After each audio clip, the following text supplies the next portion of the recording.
यदि आप भी त्योहारों पर ज़्यादा बिजी नहीं रहना चाहते और मिठाई भी घर पर ही बनाना पसंद करते हैं तो ये रेसिपी आपके बहुत काम आएगी, क्योंकि आज मैं आपसे शेयर करने जा रही हूँ ऐसी मिठाई की रेसिपी जिसमें आपको एकदम कलाकंद जैसा ही टेस्ट आएगा। लेकिन इसके लिए आपको घंटों दूध को उबालकर मेहनत नहीं करनी पड़ेगी। तो चलिए सबका दिल खुश कर देने वाली ये बहुत ही टेस्टी मिठाई बनाना शुरू करते हैं। हेलो फ्रेंड्स, मैं हूँ निर्मला। मेरे चैनल पर आपका बहुत बहुत स्वागत है। ये सुपर टेस्टी लेकिन बहुत ही आसानी से बनी मिठाई बनाने के लिए सबसे पहले लेंगे एक पैन, और इस मिठाई को बनाने के लिए हो सके तो आप नॉन स्टिक पैन का इस्तेमाल करें, और नॉन स्टिक पैन नहीं है तो फिर आप भारी तले के बर्तन का ही इस्तेमाल करें। तो आप पैन को पहले हम गैस पर नहीं चढ़ाएंगे, इसके अंदर कुछ चीज़ें ऐड करेंगे। तो सबसे पहले मैं ले रही हूँ दूध। तो इस मेजरिंग कप को माप कर मैंने आधा कप दूध लिया है, और कटोरी का मेजरमेंट रखें तो सारे माप उसी एक कटोरी से आप ले लें।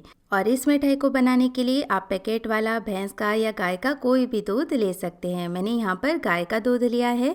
और अब इसके अंदर स्वाद के अनुसार या फिर 1/3 कप चीनी डालेंगे, और चीनी आपको पीस कर ही डालनी है, साबुत नहीं डालनी है।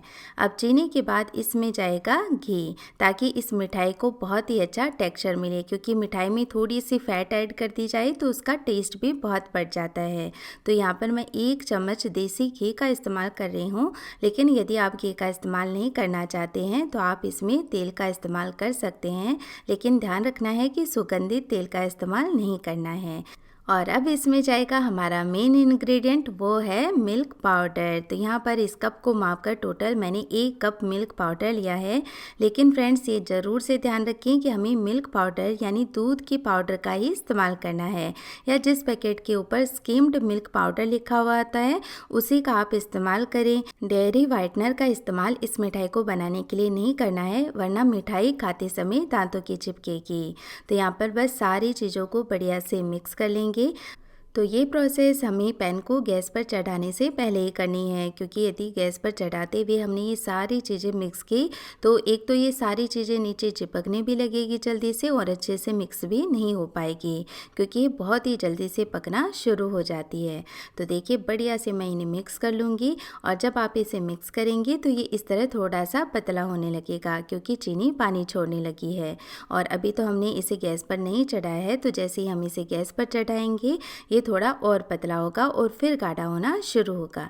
तो ये बढ़िया से सारी चीज़ें कर ली है मैंने मिक्स। तो अब हम इसे चढ़ा देते हैं गैस पर, और आपको इसे लगातार चलाते हुए ही पकाना है, बिल्कुल भी छोड़ना नहीं है, क्योंकि ये जल्दी से ही गाढ़ा होने लगता है। तो गाढ़ा होने के कारण नीचे तले में बैठने लगता है और चिपकने भी लगता है।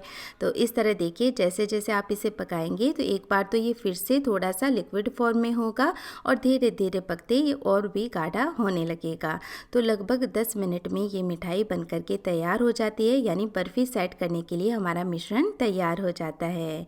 तो यहाँ पर ये मिठाई मैं कम मात्रा में बना रही हूँ, लेकिन आप चाहें तो ज़्यादा मात्रा में इस मिठाई को बना करके रख सकते हैं। और अब देखिए इसे पकाते हुए मुझे 5 मिनट हो गए हैं, और अब ये एकदम कंडेंस्ड मिल्क जैसा दिखाई दे रहा है। तो इस स्टेज पर इस मिठाई में हम कलाकंद जैसा टेस्ट लाने के लिए डालेंगे नींबू का रस, क्योंकि जो कलाकंद मिठाई बनाई जाती है उसमें मावे और छेने दोनों का मिक्स टेस्ट आता है, और उसे फाड़ने के लिए उसमें डाला जाता है नींबू। तो यहाँ पर वैसा टेस्ट लाने के लिए हम इसमें आधे छोटे नींबू का रस डालकर इसे बढ़िया से मिक्स कर लेंगे। ऐसा करने से मिठाई में कलाकंद जैसा टेस्ट आएगा ही, साथ ही ये जो मिठाई होती है वो और भी ज़्यादा सॉफ्ट और दानेदार बनेगी। तो यहाँ पर आप बिल्कुल टेंशन मत लीजिएगा कि इसमें नींबू की खटाई आ जाएगी, इसमें नींबू की खटाई का आपको पता ही नहीं चलेगा।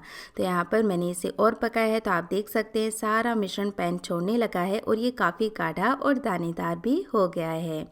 तो इस स्टेज पर जब आप इसे पकाएंगे तो क्या होता है कि इसमें से फ़ैट रिलीज़ होने लगती है।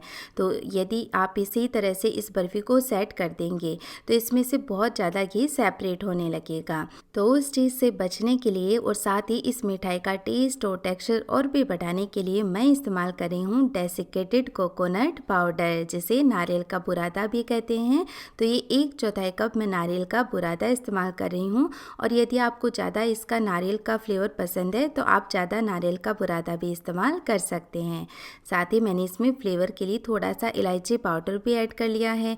और यदि आप इसमें रोज वाटर या कैमरा एसेंस डालना चाहते हैं तो वो भी डाल सकते हैं, तो उसके अकॉर्डिंग इसका टेस्ट हो जाएगा। नारियल पाउडर डालते ही आप देख सकते हैं कैसे सारा मिश्रण और भी गाढ़ा और दानेदार हो गया है। साथ ही साइड में जो आपको घी दिखाई दे रहा था, अब वो घी बिल्कुल भी दिखाई नहीं दे रहा है। तो यहाँ पर अब गैस का फ्लेम ऑफ कर देंगे और इस तरह का जो टेक्सचर है मिठाई जमाने के लिए वो हमें चाहिए होगा। तो मैं इसे थोड़ा सा गैस के फ्लेम ऑफ करने के बाद चला लेती हूँ। और इधर साइड में एक हम केक मोल्ड या फिर कोई भी आप बर्तन ले लें जिसमें बर्फ़ी सेट करना चाहें, उस पर या तो बटर पेपर लगा लें और फिर घी लगा लें, या डायरेक्ट आप घी लगा कर भी इस मिठाई को सेट कर सकते हैं। इसीलिए ये डिमोल्ड हो जाती है। और इधर पैन में इस मिठाई को हमें बिल्कुल नहीं छोड़ना है और थोड़ी देर मैंने इसे और चला लिया है ताकि जल्दी से इसकी एक्स्ट्रा हीट है वो निकल जाए, तो बर्फ़ी भी जल्दी से सेट हो जाए। क्योंकि यहाँ पर इसकी हीट जल्दी निकल जाती है। इसे सेट करने के लिए जिस बर्तन में हम ट्रांसफ़र करेंगे उसमें ये धीरे ठंडा होता है। तो लगभग 50% मैंने इसकी हीट इसी तरह से चलाते हुए निकाल दी है। और जब ये इस तरह से थोड़ा ड्राई फॉर्म में आने लगेगा तब मैं इसे सेट कर दूंगी। तो बहुत ही इजीली किसी भी बर्तन में इस तरह से सेट हो जाएगा। आप चाहें तो इसे ऊपर से गार्निश भी कर सकते हैं। और अब मैं इस मिठाई को ऐसे ही छोड़ दूंगी। जैसे ही ये मिठाई रूम टेम्परेचर पर आएगी बहुत ही अच्छे से सेट हो जाएगी। और ये लीजिए फ्रेंड्स, पंखे के नीचे रखकर मैंने इसे जल्दी से सेट कर लिया है। अब ये ठंडी भी हो गई है तो देखिए बहुत ही अच्छे से ये सेट भी हो गई है। तो इसीलिए इसे हमने डिमोल्ड कर लिया है। और अब हम इसे कट भी कर लेते हैं। तो देखा ना फ्रेंड्स, कितनी आसानी से ये मिठाई कट रही है। बहुत ही बढ़िया ये सेट हो चुकी है और ना ही ये बिल्कुल भी चाकू के चिपक रही है। और ये देखिए क्या बढ़िया टेक्सचर इस मिठाई का आया है। और बिल्कुल भी इसने अपना जो घी होता है वो सेपरेट नहीं किया है। परफेक्टली ये सेट हो चुकी है। और ये साइड का एक पीस मैं आपको तोड़ कर दिखाती हूँ। देखिए कितनी आसानी से ये टूट रहा है और बहुत ही बढ़िया इसका टेक्सचर आया है। जैसे ही आप इस मिठाई को खाएंगे खाते ही मुंह में घुल जाएगी। तो इस तरह मैंने इसे लंबे पीसेस में कट किया है। आप चाहें तो छोटे पीसेस में काट करके तैयार कर सकते हैं और थोड़ा सा इसे गार्निश कर दें ताकि ये देखने में और भी ज़्यादा सुंदर लगे। और ये लीजिए बहुत ही सुंदर बहुत ही टेस्टी मिठाई कम समय में बनकर तैयार हो गई है।